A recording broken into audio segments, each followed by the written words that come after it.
Guys ये है ईट, आपने तो कभी देखी नहीं होगी। तहरा माई का चोद मारत तहर कपड़ा फटी जाए भोसड़ भाई क्या है ईटा ना हो माटी हो तहर माँ के चोद ईटा देखे हो कभी ना हमन के ईटा नहीं खींचा देखले हमनी के कहाँ देख ले बन जे ईटा आई बड़ी बकचोदी करे तहर माँ के लोग तो दिमाग तो खराब करके रख दिले बहुजा ईटा हो तो फलान हो तो चिलान हो का कहिए भैया लोग एहनी से तो माई से खुद हम परेशान बानी एकनी के वीडियो देख देख के।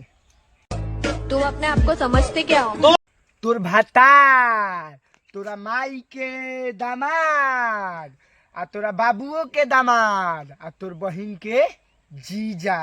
आ तोरा भाई के जानते हम का लगम पाहुन पाहुन द्वार पर जाए तो कहन कि आई पाहुन आई पानी पी ली पियासल होकर आई बनी ढेर दूर से माँ किच्छे देते नहीं। शाबाश जल्दी आ अरे जल्दी आ सब लोग आओ आए गए कहाँ रुक रुक रुक अभी हो जी रुक तोहनी कब समझ ले तनी का लिखा कहती है तो हम अकेले नहीं पट ले तोहनी के घबरा समझ का कहते रे बोल। मुझे पता है लड़की देख के तो तुम सवाइयो देगा कहाँ मैं आदमी आइल बन जाए यही से तोहनी के रोक देनी आवे ना देनी तोरा खातिर तो हम अकेला ही काफी बानी बाटे ना चूची बाटे ऊंची ऊंची। अगर मैं तुमसे मिलने आऊँ तो क्या खिलाओगे मुझे बोलो। हमका केरा खियाईब देखता हो जा भाई लोग यानी के इशारा में कोनो बात बतावत जे डायरेक्ट नहीं खी सब बोलत के हमरा खुभावे के मन करता है डायरेक्ट कह दे से तला जान जे सब भोसड़ी ऐसा कवर काम होता है जब लड़का लड़कियां नंगा होके करत है घोप घोप का ये भौजी तहरा इहे मालूम नहीं खे देखे से तो बुझाता कि तहार हमारा निहन चर गो लड़का हो सब का तू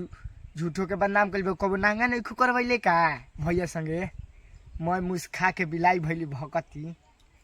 मेरे होने वाले पति देव जी आप कहाँ हो जल्दी आओ ना मुझे आपके साथ घूमना है। रुक भोसड़ी वाली आवत तनी है तनी सोशल मीडिया पे एकरा माई से उत्पात मचा के रखले बाड़ी सब तनी हनी के समझा दी त आवत त तोरे संगे घूमे के बा। भाई लोग अगर हमार वीडियो अच्छा लागल हो तो हमार वीडियो के लाइक करम जा और चैनल के सब्सक्राइब करम जा।